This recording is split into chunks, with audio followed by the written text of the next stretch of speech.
The purpose of that little exercise was to put us in touch with the fact that although I think many of us would probably look at the three acts of the story and looking at it from the perspective of the Bible, kind of through the grid of a screenplay, and probably think that of the three acts, that we probably know the second the best, the story of Jesus. And yet, it's amazing, the statistics on how little most people, even that, have gone to church for years, really do know the story. And I can remember thinking at a point in time when I can't do it this year, but what I probably could have named every player on the Broncos, or, the top 10 albums of all times, and the names of, all of the guys in U2 or whatever. And yet, if I would sit down and try and fire off the 12 disciples, I realized I didn't have that good of a grasp on it. I think the same thing is probably true. I can't remember what the statistic is, but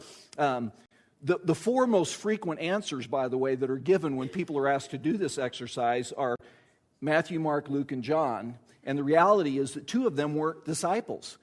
So even the most frequent answer is incorrect oftentimes. But, this is the heart of the story of Jesus, and particularly when you look at it in the structure of a screenplay, because really the purpose of Act 1 primarily is to get you into Act 2. Now, for any of you that have already read the little article I wrote on Examiner.com this week, where I've gone through Act 2, one of the things I point out there is that normally in a screenplay, Act 1 is usually relatively short. And oftentimes, once you hit that inciting incident that we talked about, in this case, that Genesis chapter 12 covenant with Abraham, but in a normal screenplay, oftentimes, as soon as you hit that inciting incident, you're launched into the second act, and most of a story in a screenplay takes place in the second act.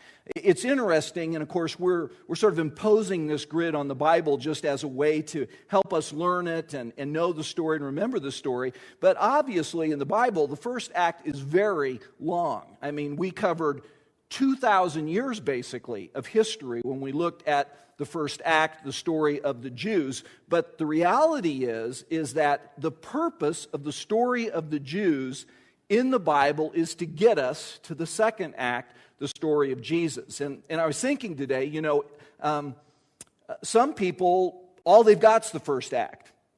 And our friends that are Jewish, that's it. That's all they have is the Old Testament. And many of them in modern Judaism aren't even looking for Messiah anymore. The more Orthodox are still thinking that Messiah hasn't come. So the Christian faith, and those of us that have both the Old Covenant and the New Covenant, the purpose of that Old Covenant was to get us to the person of Christ in Act 2. Actually, we talked about last week that if we came to the end of Act 1, and after the destruction of Jerusalem and the destruction of the temple and the city and that 70-year period of captivity, that really that Act 1 as it ended and the exiles came back and rebuilt the city and rebuilt the temple, that as the screen would fade to black, that the next thing that would come up, if we were looking at this as a movie, would be one of these titles that would say 400 years later, because that's the gap that takes place from the end of the Old Testament to the opening of the New. And again, the opening of the New and Act 2 being the story of Jesus. As we look at this tonight, I'm going to take this act and really I'm going to break Act 2 down into four main scenes, and I hope we'll get through three of them tonight, maybe the fourth if we have time. If not, next week or our next time together, I'm going to maybe try and see if I can wrap the whole thing up. If not, we'll do one more week, but we'll keep hammering away here. But I'm going to break this down into four scenes that take place that make up the story of Jesus, and the first of those scenes is what I'm calling the invasion, which is, theologically speaking, the incarnation of Jesus Christ. Now, I thought I also, well, first of all, let's just look at a passage of Scripture that deals with that. John chapter 1, John begins by saying, "In the beginning was the Word, and the Word was with God, and the Word was God. He was with God in the beginning." Great passage of Scripture, by the way, because John primarily is writing his gospel and addressing a Greek audience.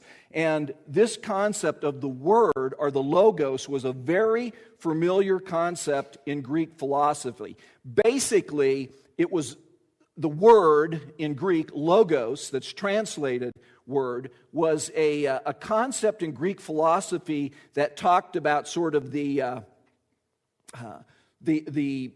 that which gives meaning to the universe.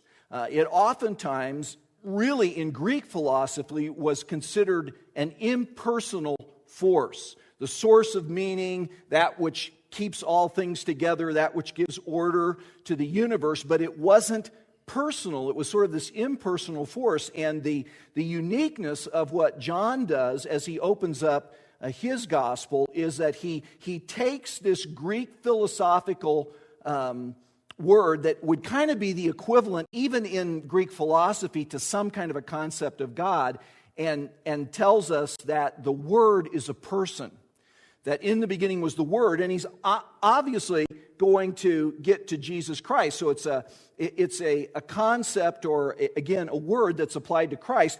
But what would be mind-blowing in the Greek world of that day was that you get down to verse 14 in the first chapter of John, and not only is the word personal, and again, in biblical theology, we not only believe in a supreme being or a higher power, but we believe that this supreme being is a personal being, and even if they could have kind of bought into that somehow the Logos, whatever it is that is giving order and meaning to the universe, is personal, the thing that would have really blown their mind is what John says in verse 14, where he makes